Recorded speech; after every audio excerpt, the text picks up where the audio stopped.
Okay everybody, this is Wing Rider doing another video, my second one.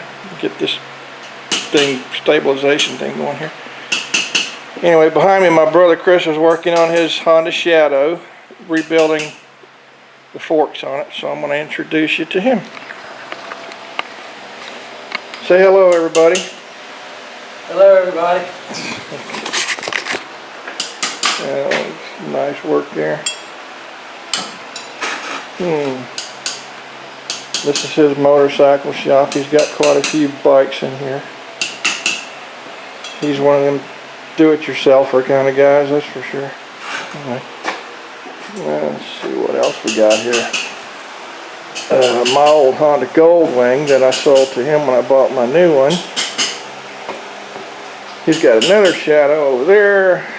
Anyway, pretty interesting work here. Where'd you get that jack at? That's what I'm curious about. That motorcycle jack. Got it from J&P. Gets the job done. I'm gonna make one. But it was so cheap I just bought one. Yeah. Alright. Anyway, I'm going to make this a short one.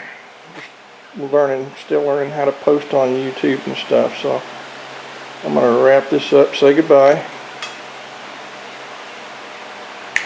Goodbye everybody. Okay, there you go. Alright. That's my brother Chris. And there's my dog Lucky. Anyway, we'll do this again later. Okay. Chris putting the Honda Shadow back together after rebuilding the forks, new fork seals. Get the fender back on it.